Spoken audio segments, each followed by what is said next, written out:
Hello class, welcome to the Science Academy channel. Myself Professor Chandra Prakash. I am delivering here lecture number 17 over thermistor and last topic thermal runaway.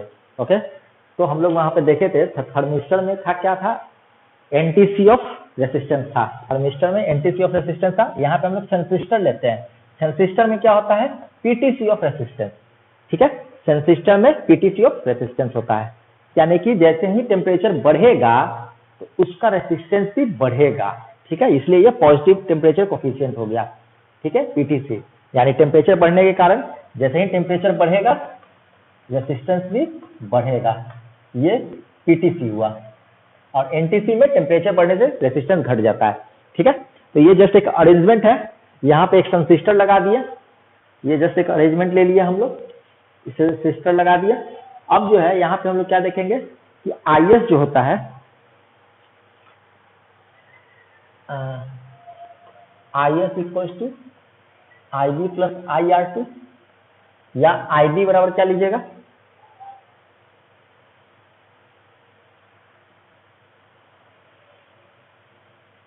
Just इधर ले आएंगे, IB बराबर IS minus IR2, ये हो गया। तो यहाँ से हम लोग क्या देख रहे हैं कि जैसे ही IB घटेगा या IS घटेगा तो IB भी घटेगा, क्योंकि इधर साइड है। तो जस्ट देखिए इस अरेंजमेंट में हम क्या देखते हैं, वैसे ही जैसे थर्मिस्टर में पढ़े थे, जैसे ही हम लोग टेम्परेचर बढ़ाएं माइनॉरिटी कैरियर कंसंट्रेशन बढ़ गया, आईसी नोट बढ़ गया, आईसी बढ़ गया। ये तो होता ही होता है, इसी को तो हमको कंपनसेट करना है, इस प्रोसेस को ही तो हमको कंपनसेट करना है। तो इस प्रोसेस को कंपनसेट करने के लिए अब जो है ये दो स्टेप घट जाएगा, क्योंकि हम लोग यहाँ पे अब जो है जैसे ही टेम्परेचर बढ़ेगा, टेम्परेचर बढ़ने से इसका रेसिस्टेंस क्या होगा, बढ़ेगा, क्योंकि ये पीटीसी है। तो आरएस बढ़ गया, तो आरएस बढ़ गया तो करंट मेरा घट गया, आईएस घट गया। तो जब आईएस घटेगा तो आईबी घटेगा, और जैसे ही आईबी घटेगा तो आईसी घटेगा। ये मेरा कंपनसेट कर गया, क्योंकि ये रेसिस्टेंस बना है, क्योंकि यहाँ पे पीटीसी ऑफ आर है सेंसिस्टर।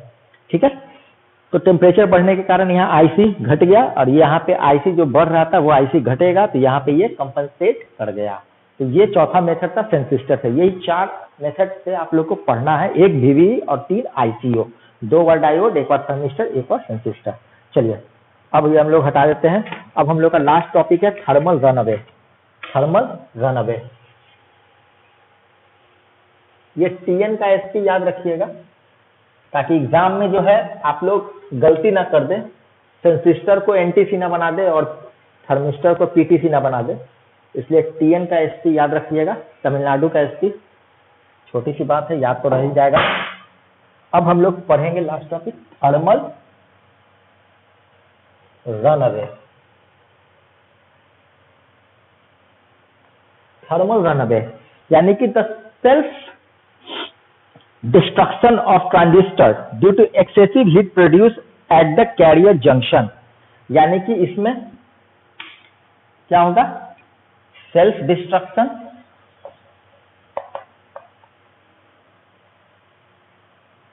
ठीक है, इसमें क्या होगा, सेल्फ डिस्ट्रक्शन होगा, और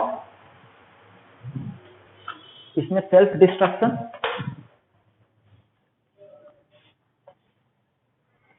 due to excess of heat produce, due to excess of heat produce, कहां पर, self destruction, why, because of excess of heat produce, where, at collector junction, at collector junction, collector junction, इसको कहते हैं thermal runaway. Self destruction of transistor, क्यों, access of heat produce, कहां, eight collector junction, इसको thermal runaway. होता है क्या कि जैसे ही हम लोग अगर लार्ज इनपुट लेते हैं, अगर हम लोग इनपुट सिग्नल को लार्ज ले लेते हैं, तो जैसे ही इनपुट कहां से देते हैं हम लोग जानते हैं कि इनपुट कहां देते हैं, यहां से लेके कैपेसिटर लगा के यहाँ पे भी आई, यही इनपुट दिए। ठीक है, तो यहां से जब दिए तो जैसे ही आई भी इनपुट ज्यादा देंगे तो कॉरेस्पॉन्डिंग आईबी ज्यादा होगा। तो जब आईबी ज्यादा होगा तो मेरा आईसी ज्यादा होगा। तो जब आईसी ज्यादा होगा तो मेरा क्या होगा, टेम्परेचर बढ़ेगा। ज्यादा से ज्यादा कलेक्टर करंट होगा तो वहां का टेम्परेचर बढ़ जाएगा।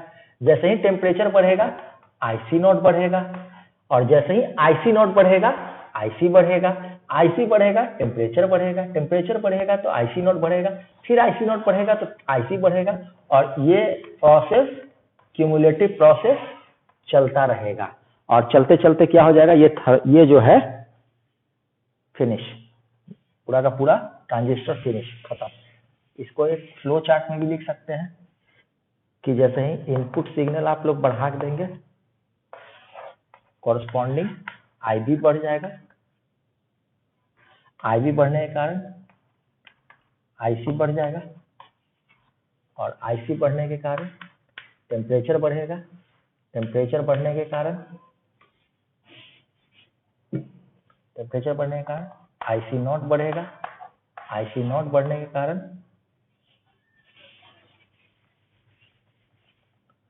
आईसी बढ़ेगा, फिर आईसी बढ़ने के कारण फिर टेम्परेचर बढ़ेगा, फिर आईसी नॉट बढ़ेगा, फिर आईसी बढ़ेगा, और ऐसे करते करते ये क्यूमुलेटिव प्रोसेस होते जाएगा। कब तक होगा, जब तक कि ट्रांजिस्टर को खत्म ना कर दे। तो यानी कि ये मेरा थर्मल रन अवे है। ये थर्मल रन अवे का जो मेन कारण है ये आईसी नॉट, ये माइनॉरिटी कैरियर कंसंट्रेशन के कारण जो आता है आईसी नॉट, ये माइनॉरिटी, इसीलिए तो बीजेटी क्या है, दोनों चार्ज होता है इसमें, मेजॉरिटी भी माइनॉरिटी भी, इसलिए बाइपोलर है बीजेटी, बाइपोलर जंक्शन ट्रांजिस्टर। ये बाइपोलर है तो इसमें माइनॉरिटी भी है, और ये माइनॉरिटी के कारण क्या हो गया, ये लेस स्टेबल हो गया, ये बार बार इसको कंपनसेट करना पड़ता है। इसीलिए तो लोग ज्यादा से ज्यादा फेट यूज करते हैं। फेट क्या होता है, यूनिपोलर होता है, उसमें सिर्फ मेजॉरिटी चलता है, ये इस तरह का माइनॉरिटी होता नहीं है उसमें, तो इसीलिए फेट को हम लोग प्रीफर करते हैं। Thermal runaway is due to IC not, thermal runaway is due to IC not, ठीक है। तो बीजेटी में थर्मल रन अवे होता है। अगर पूछा जाए फेट में होगा, नहीं होगा। फेट में रन अवे क्यों होगा, जब वहां पे तो ऑलरेडी आईसी नॉट जैसा माइनॉरिटी कैरियर की तरह वहां कुछ है ही नहीं, वो तो यूनिपोलर है, वो सिर्फ मेजॉरिटी कैरियर से चलता है फेट। तो फेट में थर्मल रन अवे नहीं होता है। तो अब हम लोग जो पढ़ेंगे थर्मल रन अवे, अब जो है जैसे ही हम लोग टेम्परेचर इंक्रीज करते हैं, टेम्परेचर राइज करेगा, temperature rise directly proportional to P dissipation, power dissipation, ठीक है, इसको लिख भी सकते हैं पावर डेसिपेशन।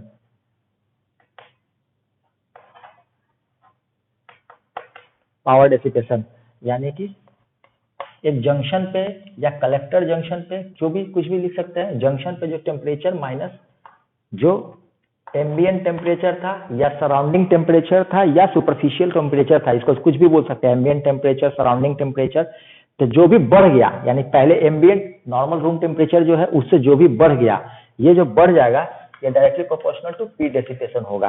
तो यानी कि ये बराबर क्या हो जाएगा, T I minus T A equal to theta P D. इसको कहते हैं, इस थीटा को कहते हैं थर्मल रेसिस्टेंस, थर्मल रेसिस्टेंस, ठीक है, इसको कहेंगे थर्मल रेसिस्टेंस। और ये थर्मल रेसिस्टेंस जो है फिजिकल डायमेंशन अगर बढ़ा देते हैं तो थर्मल रेसिस्टेंस डिक्रीज करता है। ये थोड़ा सा ये एक्सपेरिमेंटल चीज है। अब इसका कहेगा कि थर्मल रेसिस्टेंस का एग्जाम में पूछ देता है, थर्मल रेसिस्टेंस का यूनिट क्या होगा, तो इसका यूनिट क्या होगा, डिग्री सेंटीग्रेड, इसका यूनिट क्या होगा, वॉट, तो इसका यूनिट हो जाएगा डिग्री सेंटीग्रेड पर वॉट, ये इसका यूनिट हो गया। चलिए ठीक है, अब हम लोग कंडीशन निकालते हैं, कंडीशन ताकि थर्मल रन अवे होने न दे, थर्मल रन अवे होने न दे, ये कंडीशन निकालते हैं। चलिए ठीक है, तो condition of thermal stability, condition of thermal stability, पहला कंडीशन निकालते हैं। तो पहला कंडीशन क्या करते हैं कि पहला कंडीशन होना चाहिए कि rate of heat release at collector junction, rate of heat released at collector junction, released at collector junction ये जो है हमेशा छोटा होना चाहिए। Rate of heat that can be dissipated, rate of heat that can be dissipated, मतलब कि इसको ऐसा ही समझ सकते हैं कि रेट जो इसका मैक्सिमम रेटिंग है ना, इसका मैक्सिमम रेटिंग ये भी सोच सकते हैं, इसका मैक्सिमम जो रेटिंग होता है कि मतलब ये इतना तक ही सही से चलेगा, तो ये जो इसका मैक्सिमम रेटिंग है, इसका ये कलेक्टर जंक्शन का जो रेटिंग है वो हमेशा कलेक्टर जंक्शन पे जो हीट प्रोड्यूस होगा, जो रेट ऑफ हीट प्रोड्यूस यानी कि हीट रिलीज, यानी कि जो उसका पावर है, रेट ऑफ हीट रिलीज, तो जो उसका पावर जो होगा कलेक्टर जंक्शन का, ये कम होना चाहिए उसका मैक्सिमम रेटिंग से। यही तो है मेरा स्टेबिलिटी का कंडीशन। अब जैसे कि इसमें यानी कि इसको ऐसे लिख सकते हैं, D of junction is equal D of T J, ये छोटा होना चाहिए D of power dissipation by D of T J. ठीक है, ये मेरा छोटा होना चाहिए, जो मैक्सिमम रेटिंग है इससे हमेशा जंक्शन का कम होना चाहिए। चलिए ठीक है, अब यहां से हम लोग इसका निकाल देते हैं वैल्यू।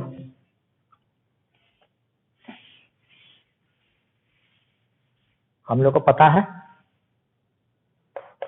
टी जे माइनस टी ए बराबर क्या होता है, थीटा पी डी। अब इसको डिफरेंशिएट कर देते हैं with respect to T J, differentiate, तो ये मेरा क्या जाएगा 1, ये एम्बिएंट हमेशा कांस्टेंट है, ये 0, ये theta D P J by D P D by D T J, यानी यहां से मेरा क्या आ गया D P D by D T J is equal to 1 by theta, ये मेरा आ गया। तो यहां से हम लोग ये कंडीशन यहाँ पे पुट कर देंगे, तो यानी कि ये क्या हो जाएगा, इसका वैल्यू पुट कर दिए, डी तो जंक्शन का जो है, जंक्शन का हमेशा 1 बाई थीटा से कम होना चाहिए, ये मेरा कंडीशन है। This is the condition we need, condition to avoid thermal runaway, this is the condition to avoid thermal runaway. इससे अगर कम होगा तभी रहेगा, नहीं तो थोड़ा भी ज्यादा होगा तो थर्मल रनअवे हो जाएगा। ये पहला कंडीशन था। सेकंड कंडीशन देखते हैं। सेकंड कंडीशन में बोलता है कि जो क्यू पॉइंट है, वो क्यू पॉइंट का जो VCE होना चाहिए वो VCC बाई 2 से छोटा होना चाहिए। ये क्या बोल दिया, इसको जस्ट ग्राफ से देखते हैं तो ज्यादा समझ में आएगा। ये ग्राफ से देखते हैं, हम लोग डीसी लोड लाइन का ग्राफ बनाए थे, डीसी लोड लाइन का ग्राफ बनाए थे तो क्या था, यहाँ पे IC, यहाँ पे VCE, और यहाँ पे क्या था IC मैक्स, और यहाँ पे क्या था VCC। इसको ऐसे मिलाते हुए एक लोड लाइन आया था। तो देखिए ये कह रहा है कि जैसे ये VCC है ना, तो ये VCC का हाफ यहाँ पे आ जाएगा VCC बाई 2। तो जो VCE मेरा होना चाहिए क्यू पॉइंट का, क्यू पॉइंट का तो होता है ना कोऑर्डिनेट, क्यू पॉइंट का कोऑर्डिनेट क्या होता है, IC और VCE होता है ना, एक्स वाई, ये x हो गया, ये y हो गया, सॉरी ये y हो गया, ये x हो गया, यानी VCE IC, VCE IC, ये मेरा x हो गया, ये y हो गया, ये जो q का कोऑर्डिनेट है x और y। तो ये जो कह रहा है कि इसका जो x होना चाहिए ये हमेशा VCC बाई 2 से छोटा या उसके बराबर, यानी कि q पॉइंट जो है यहाँ पे रह सकता है या यहाँ पे रह सकता है, यहाँ पे या यहाँ पे। अगर क्यू पॉइंट इधर आ जाएगा तो ये क्या हो जाएगा, VCC बाई 2 से थोड़ा ज्यादा हो जाएगा, तो फिर थर्मल रनअवे का चांस है। यानी क्यू पॉइंट मेरा इधर ही रहना चाहिए, इधर नहीं आना चाहिए क्यू पॉइंट, ये जो मिडिल है उसके इधर नहीं आना चाहिए, यानी ये कंडीशन है मेरा। तो यानी अगर VCC बाई 2 से ग्रेटर और VCE जो ज्यादा हो जाएगा तो थर्मल रनअवे हो जाएगा। VCE जो है अगर ग्रेटर हो गया VCC बाई 2 से, मतलब उधर कहीं चला गया तो यहाँ पे थर्मल रनअवे फिर से हो जाएगा, थर्मल रनअवे हो जाएगा। यही दो कंडीशन है थर्मल रनअवे से बचाने के लिए। थर्मल रनअवे हम लोग पढ़ लिए, जो सेल्फ डिस्ट्रक्शन होता है कहाँ पे, कलेक्टर जंक्शन पे, किसके कारण, एक्सेसिव हीट के कारण, इसको कहते हैं थर्मल रनअवे। और ये कंडीशन है थर्मल रनअवे को हम लोग कैसे रोक सके। तो ये 17वां लेक्चर खत्म हो गया और आपका यूनिट 1 ट्रांजिस्टर बायसिंग भी खत्म। अब हम लोग एच पैरामीटर यूनिट 2 यानी कि ट्रांजिस्टर एम्पलीफिकेशन में हम लोग अब एच पैरामीटर देखेंगे। और अगर आप लोग 17 वीडियो आप लोग हमारे साथ रहें, अगर आपको ये वीडियो लेक्चर वीडियो अच्छा लग रहा है, एकदम बेसिक से उठा के ऊपर लेवल तक ले जाना, तो मेरे वीडियो को जरूर से लाइक और सब्सक्राइब जरूर कर दीजिएगा। अच्छा लगता है कि कोई इसको देख रहा है, पढ़ रहा है और उससे नॉलेज गेन कर रहा है। Thank you.